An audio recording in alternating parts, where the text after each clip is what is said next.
দরজা বন্ধ করে বসে রয়েছে। আমি আর একটু গায়ে লাগিয়ে দেখি। ও দাদু ভাই, আমার দাদুর কণ্ঠস্বর। তবে কি আমার দাদু আমাকে নিতে এসেছে? ঠিক আছে ঠিক আছে, খুব ভালোই হলো। আমি সারা যাবো। বলে কে কে বাইরে কে আছে গো? আমার দাদু ভাই বলে লাগে। দাদু ভাই, আমি ভিতরে দাদু। ও তুমি এসেছো দাদু? ঠিক আছে, আমি এই বসা ঘরে আছি। ঠিক আছে দাদু ভাই, কেন কেন অন্ধকারে গোসা ঘরে দরজা বন্ধ করে মশার কামড়ে বসে রয়েছে? তুমি সত্যি বলেছো। আমি এই বসা ঘরে প্রবেশ করেছি কেন এ কথা জানবার আগে আমি তোমার কাছ থেকে কয়েকটা কথা জানতে চাই। আজকে দিনে আমি তোমার কাছ থেকে যা চাইবো তুমি আমাকে দেবে তো বলো দাদু? দাদু ভাই, এমন কি জিনিস এমন কি জিনিস চাইবি? আমি দেবো, আমি কথা দিচ্ছি আমি দেবো রে দাদু। বেশ, তবে আমার শুনে প্রতিজ্ঞা করো। আমি তোর সবাই সত্যি আমার বলে এক সত্য দুঃসত্য সত্য তিন এক সত্য দুঃসত্য সত্য তিন আমার। এই সত্য লঙ্ঘন করলে কেউ কোনোদিন পাবে না। এই সত্য লঙ্ঘন করলে কেউ কোনোদিন পারিবে না। দরজাখানা খুলে দিলাম। দাদু ভাই, কি দাদু? কেন এই বসা করে দরজা বন্ধ করে বসে রয়েছিস? চলে বাড়ি ফিরে চল। যাবো দাদু যাবো। ওর বাড়ি থেকে দিলে পাগল হয়ে গেছিস? চল চল। দাদু শোনো শোনো, আমি তো বাড়ি যাবো দাদু। তাই আমি কি বলি জানো, আজকে সত্যি এই বাসা ঘরে প্রবেশ করেছি কেন বা তোমার কাছ থেকে আমি কি জিনিস চাই সে কথা তুমি ঘরে দাদু ভাই, এই বসা করে দরজা বন্ধ করে কেন বসে রয়েছিস? কেন বসে রয়েছিল? ওই আরে শোনো শোনো ও দাদু, ও দাদু বলি যে তোমারে ওই আমি স্কুলেতে আর যাবো না গো। কি বলছিস? জানা দে পিতা আমি স্কুলেতে আর যাবো না গো দাদু। দাদু ভাই, তুমি বলছিস কি?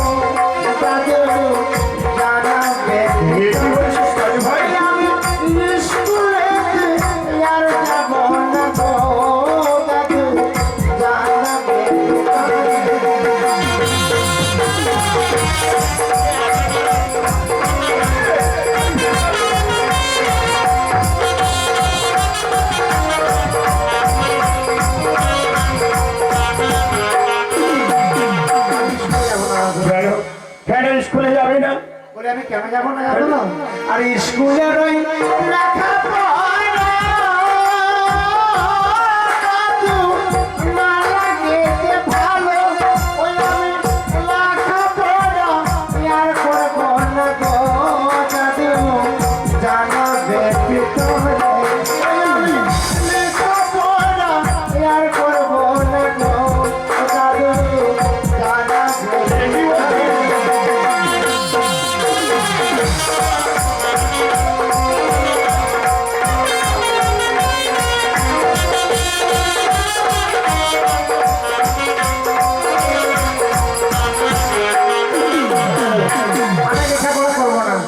যার জন্য আমি পাঠশালায় যাবো না। দাদু ভাই, মনে হ্যাঁ গো হ্যাঁ, পাঠশালায় যাবি না, লেখাপড়া করবি না? তুমি কি করবি তুই? আমি কি করবো জানো? ওই না লেখাপড়া ছেড়ে দাদু গো, দাদু বিয়ে যে করিব ওই আমি স্কুলেতে আর যাবো না গো দাদু। জানো বেপিত ওই আমি স্কুলেতে আর যাবো না গো দাদু। জানো বেপিত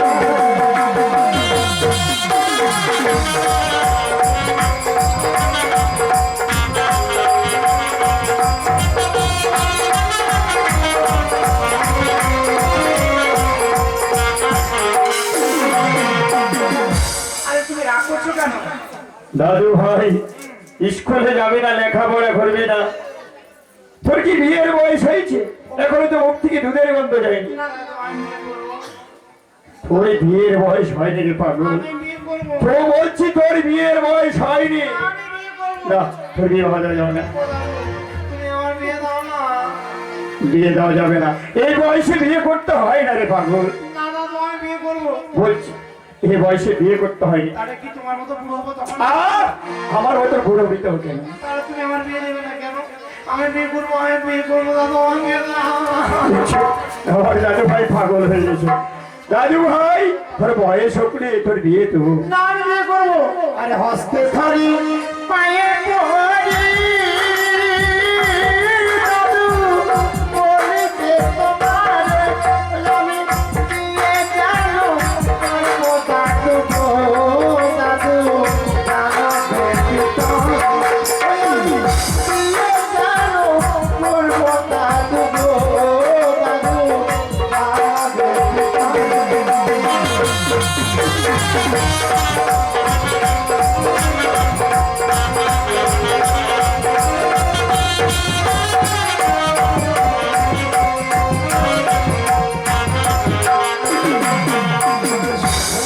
আমি বিয়ে করবো দাদু।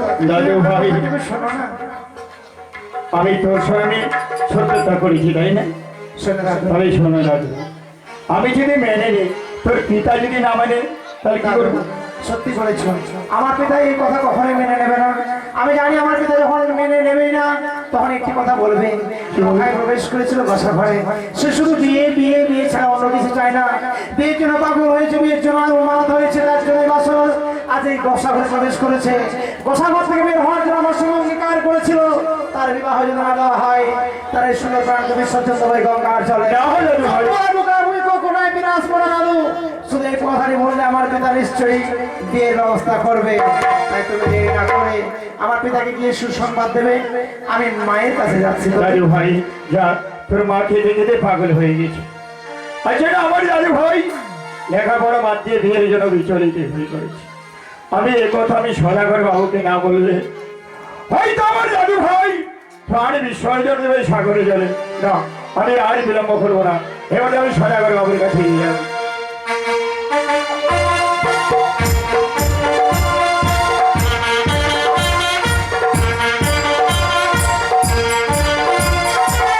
আজ আমার কি আনন্দ, আমার কনিষ্ঠ পুত্র দুর্লভ সে মনের আনন্দে পাঠশালায় লেখাপড়া করছে।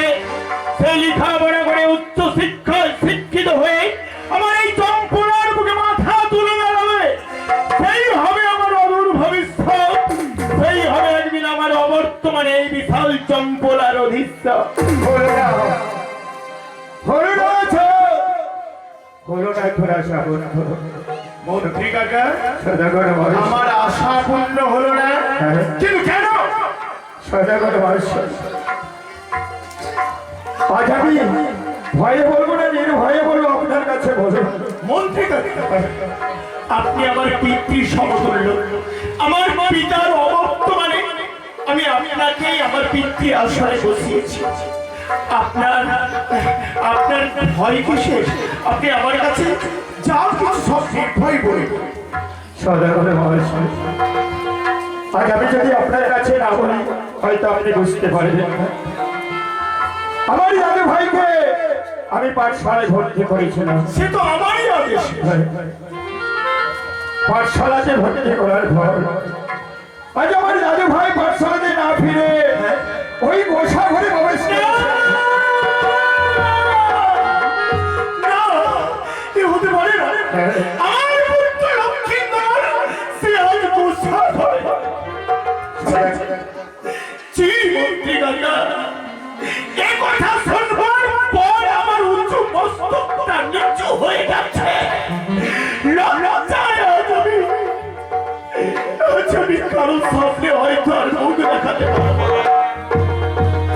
যদি আমার চম্পলার পুরো প্রজাবিন্দু শোনে যে লক্ষ্মীন্দর আমার গোসা ঘরে প্রবেশ করেছিল, সবাই সবাই চিৎকার করে বলবে ওই চলে যাচ্ছে চম্পলার অভিজ্ঞতা। সে তার নিজের সন্তানের অভাব মেটাতে পারে না বলে তার সন্তান আজ গোসা ঘরে প্রবেশ করেছিল। মন্ত্রী কাকা, সদাগর বাবু, বানিয়া বংশের শ্রেষ্ঠ সৌদাগর আমি। আমার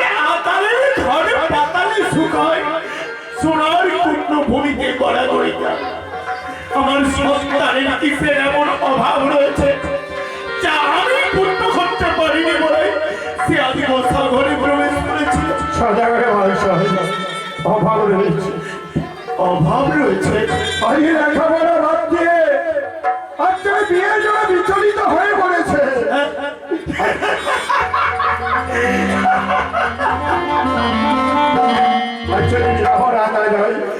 আমি এতক্ষণে বুঝতে পারলাম যে আপনি আমার সঙ্গে রহস্য করছেন। এই রহস্য ছাড়া আর কি হতে পারে মন্ত্রী কাকা? লক্ষ্মীন্দর সবে মাত্র আমার ৮ম বছর বয়সে পদার্পণ করেছে। এই নারায়ণ বয়সে তো পুত্র আমার বিয়ে বলে অনুবাদ হতে পারে না।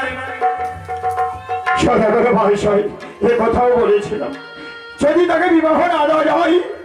বলেছে দাদু ভাই, আমার পিতা যদি বিবাহ না দেয় এই সুন্দর জীবনকে আমি বিসর্জন দেবো সাগরে জলে। না, এ হতে পারে না। আমার ছেলের প্রদীপ ওখানে নিভে যেতে পারে না।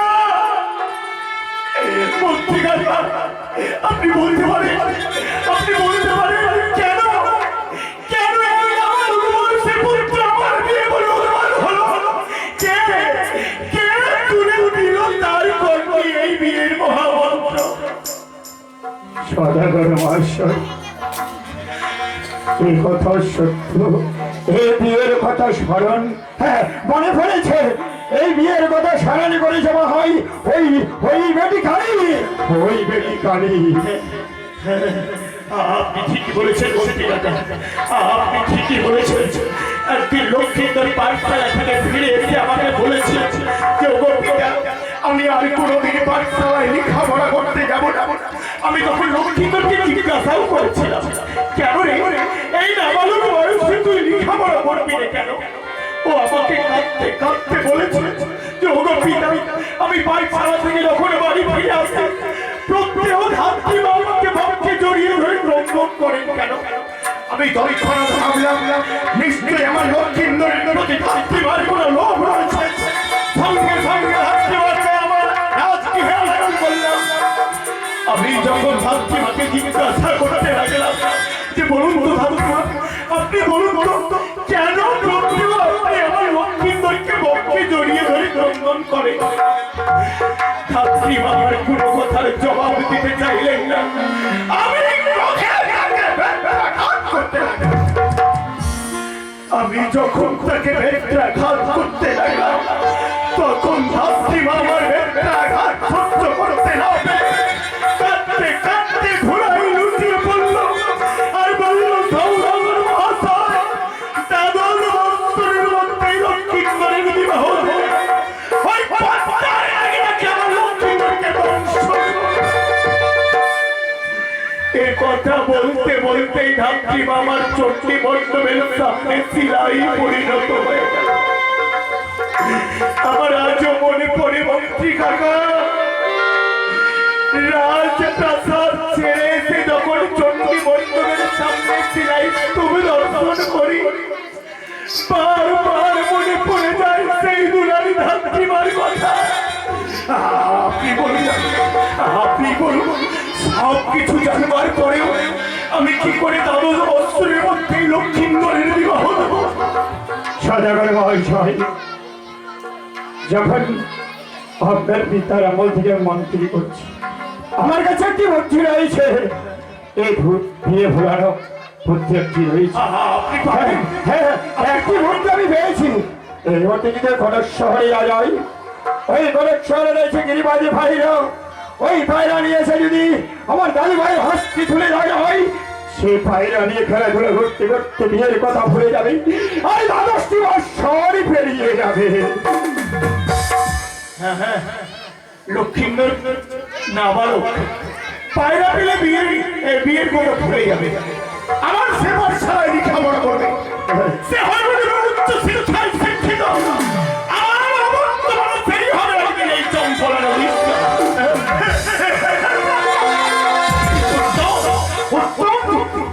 মন্ত্রী কাকা, আর বিলম্ব নয়, যত টাকা প্রয়োজন, যত অর্থের প্রয়োজন আপনি নিয়ে যান।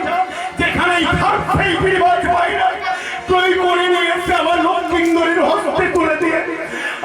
শুধু আমার লক্ষ্মীন্দরের বিয়ের কথা ভোলাবার ব্যবস্থা করো। বেশ, আমি হারে বিলম্ব করবো না। এই মধ্যে আমি ছুটে যাবো সেই ঘরের শহরে বাজারে।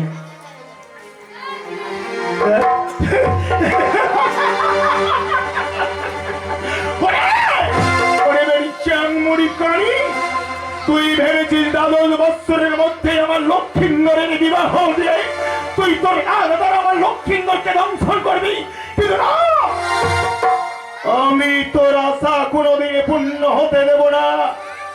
লক্ষ্মীন্দরের হস্তে গিরিবাজ পায়রা তুলে দিয়ে তার বিয়ের কথা আমি ভুলিয়ে দেব, তাকে আমি উচ্চ শিক্ষায় শিক্ষিত করে তুলব। আজ আমি প্রতিজ্ঞা করছি, একদিন নিজের হাতে আমি তাকে আমার রাজ সিংহাসনে প্রতিষ্ঠান করব।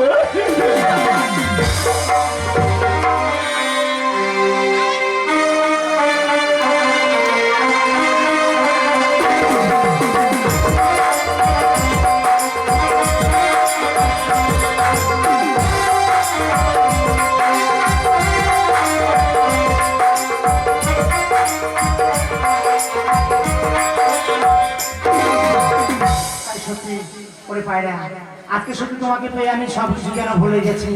মনে হয় তুমি আমার কাছে থেকে আমার মন প্রাণ সব কিছু কেড়ে নিয়েছো। তাই সহকারে চলো, আজকে আমাদের লক্ষ্য বাগানে আমার বন্ধুকে নিয়ে আমি খেলাধুলা করবো তোমার সঙ্গে। তাই কোথায় যে আমার বন্ধু আছে, আমার বন্ধুকে এখানে থেকে দেখি। কোথায় বন্ধু? বন্ধু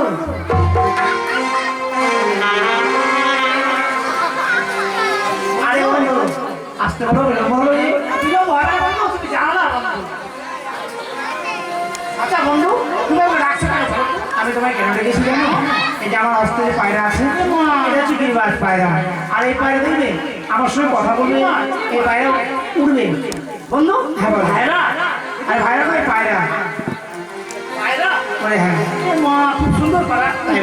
এই শোনো শোনো শোনো, ওইভাবে কামড় দেবে না পায়রাকে কখনো, কেমন? চলো রক্ত বের করে দেবো বন্ধু। আরে রক্ত নেই, রক্ত। এই চলো, এই পায়রা নিয়ে আমরা খেলাধুলা করবো। ঠিক করে যাবো পায়রা। চলো চলো, তুমি আমার বন্ধুর কাছে যাবে, আমার কাছে থাকবে, আমাদেরকে ছেড়ে কখনো যাবে না কোথাও। ওই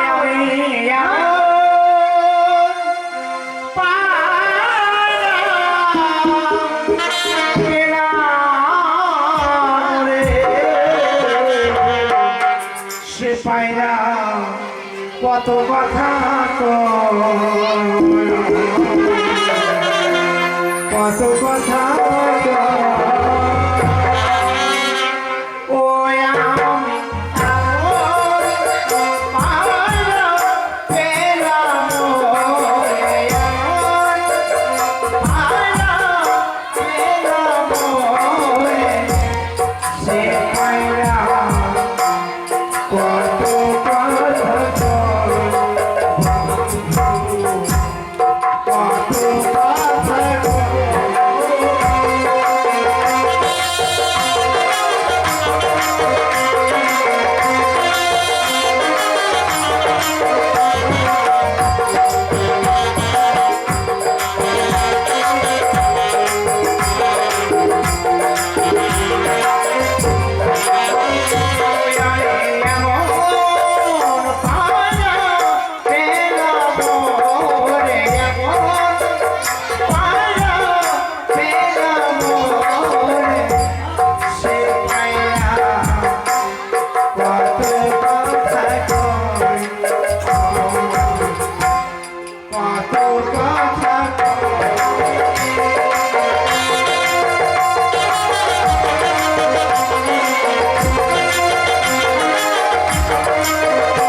বিলম্ব বেশি করা যাবে না। হ্যাঁ, বন্ধু, ঠিক বলেছো। এই পায়রা নিয়ে খেলাধুলা করলে শুধু হবে না। পায়রা বাইরে ক্লান্ত হয়ে পড়েছে, তাই চলো এই পায়রা দেখে দিয়ে আমি ওই সুন্দর নবরত্ন বাগানে যাবো। আর তুমি একটা গান শোনাও, আমি একটা গান শোনাই। ও তাই, ঠিক আছে শোনাও। একটা গানটা গেয়েছে কে জানো তো? বলে কে? কৃষ্ণমণি চুটিয়া। কি হ্যাঁ, এটা আসামের গায়ক জানো? কি কি নাম বললে? কৃষ্ণমণি চুটিয়া। কৃষ্ণমণি ছুটিয়া? হ্যাঁ। এটা আমার কোনো ভাষা। হ্যাঁ, গানটা গাইলে গাইলে তুমি বুঝতে পারবে গায়কটা কে। আচ্ছা আচ্ছা, আরে চল না যাবো বাবাকে সুতাবো, মাকে মুতাবো, যাবো। আচ্ছা এটাও গান হলো? ওই জন্য তোমার গায়কের নাম কৃষ্ণমণি ছুটিয়া? শোনো বন্ধু, বাবাকে শোনাবো মাকে মুখাবো নয়, বাবাকে শোনাবো বাবা মাকে শোনাবো। এই কথা শোনো বন্ধু, আমরা এবার বিলম্ব করবো না, চলো বাগানে, সেখানে গিয়ে আমরা পায়রাকে ভালো ভালো জিনিস খাওয়াবো। ওই খাবো, তারপরে না না না না, ওখানে বড় বড় ফল আছে, সে ফল খাওয়াবো। চলো চলো চলো।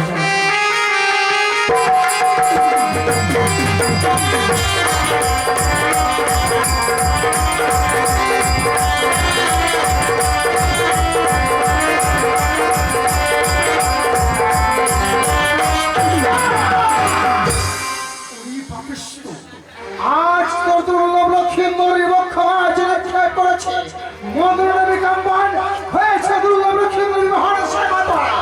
এবার করবে দুর্লভ লক্ষ্মীন্দরী হোক আর করবে ওকে ওকে না কি বলছি আমি, যে দুর্লভ লক্ষ্মীন্দরী বক্ষমাজে কাম্বান মহারাজের মাতার করেছে, সে দুর্লভ লক্ষ্মীন্দরী হস্তে কি আস পায়।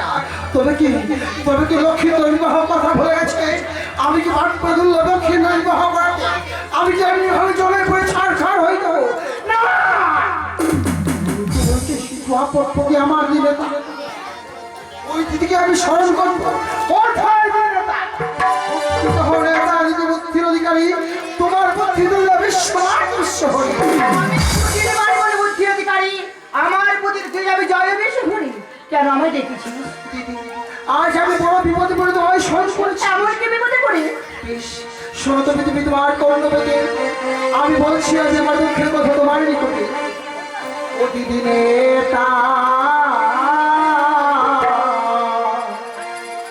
কেমনে পুচিবে চাঁদ মতো সারা।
দুর্লভ লক্ষ্মীদের হস্তে তুলে দিয়েছি কিন্তু আজ পায় না।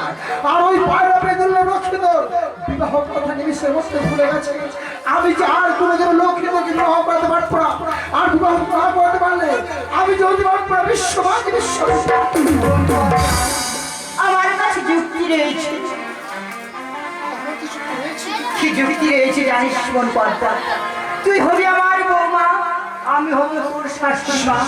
বৌমার শাশুড়ি মা রূপ ধারণ করে ওই দুর্লভ লক্ষ্মীকে পায়রা উড়িয়ে দেব পূজাই নগরে বেহুলার মস্তকে। হ্যাঁ, তাই যদি হয় আর বিলম্ব না করে এই মুহূর্তে সরস্বতী শাস্ত্রগত শ্বাস আমি সরস্বতীর মধ্যমান শ্বাস শাস্ত্রগত অনুধারণ করে যাব এই মুহূর্তে ছুটে যাবে এবং ফয়রান করত। আর পায়রা তার নবলক্ষ ফুল লাগালে উড়িয়ে আসবে পায়রা, উড়ে যাবে পায়রা বেহুলার মস্তক। আমরা এই মুহূর্তে অগ্রসর।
ওই পায়রা আমায় এনে দাও।